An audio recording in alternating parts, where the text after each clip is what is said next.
Hello, and welcome to English Collocation Mastery. I'm Laura Jenny, and I'm here with Ben Richard.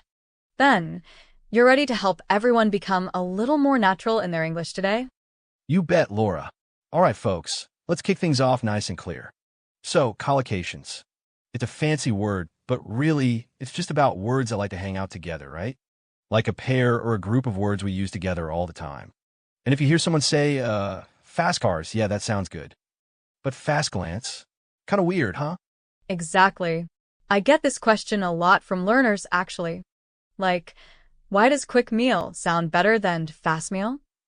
There's just these pairs, these word partnerships, and they sound natural to us as native speakers, but honestly, you really do have to put in a bit of work to remember them. It isn't just logical, unfortunately. Yeah, let me think. A good example is, make an effort versus do an effort.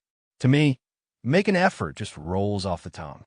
If someone says do an effort, I know what they mean, but it kind of sets off little alarm bells, you know? Oh, absolutely. My students sometimes say things like, I did a few mistakes, and okay, I understand them, but no native speaker would say that. We always say, I made a few mistakes. So, that's one of those things I find myself repeating a lot. It's always make with mistakes, not do. And most of these sound off in a way that's tough to describe until you just hear them enough times. But getting those right makes your English sound way more like natural and less robotic. So, since we're talking about combining words, Laura, we got to mention there are a couple other ways words stick together in English, compounds, and idioms. Let's break that down a little. Definitely. Okay, so collocations can be really fixed, like take a photo. That one's not changing, is it? Nobody says, make a photo or do a photo, right? But then you've got the more open collocations too, like stick to or keep to the rules. Different verbs, but the rules are sort of the thing you're sticking to. Right. Now, when we move to compounds, these are like words mashed together, sometimes with a hyphen, sometimes not. Like car park, post office, or even teapot. And they usually mean what they look like. A car park is a car park. Nothing crazy. But then I remember in my class, someone called narrow-minded an idiom, and I was like, well, not quite. Narrow-minded is a compound, not an idiom, but I get why that's confusing. Yeah, and idioms are my favorite troublemakers. They're not logical at all. Like, pass the buck. If you just look at those words, you'd never guess it means passing responsibility to someone else. I see this all the time, students thinking idioms are just another collocation, but really, the meaning can't be guessed. It's about the context, and they've got these fixed orders. You can't just switch the words around.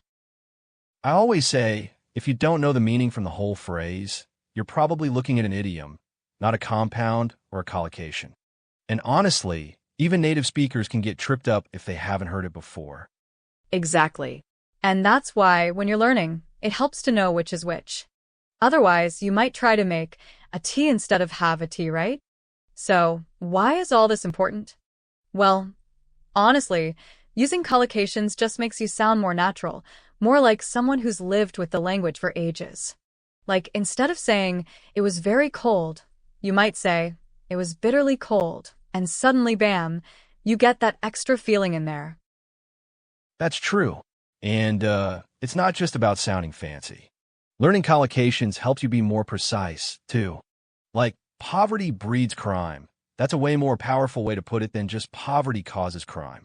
And hey, exam markers love seeing natural collocations. It kind of shows you've got that next-level feel for English, even in writing. Yeah, good point. And sometimes you want to use more colorful phrases, especially if you're writing an essay or, I don't know, even an email where you want to sound a bit more formal or expressive. But of course, if you use collocations in casual chat, you just sound more like yourself in English, not like a robot out of a textbook. All right, how about we do something fun before we wrap up? Let's challenge each other with some word pairs from a little word set. Your job, make a natural-sounding collocation as fast as you can. Game face on, Laura. You got it. Throw me a word, Ben. Okay, engine. Powerful engine. Easy one. All right, your turn. Mistakes. Make mistakes. Not do mistakes, right? All right, next one, meal. Substantial meal. Ooh, that's a formal one. And Let me do one more for you. TV. Watch TV. Never see TV, unless you mean physically looking at it, I guess. All right, folks, if you want a little practice, try building a few more collocations with words like bitterly, quick, or ancient. All right, we'll wrap things up here for today. Thanks so much for joining us. Hopefully this gave you some ideas on sounding more natural with your collocations. Ben, always a pleasure. Same to you, Laura.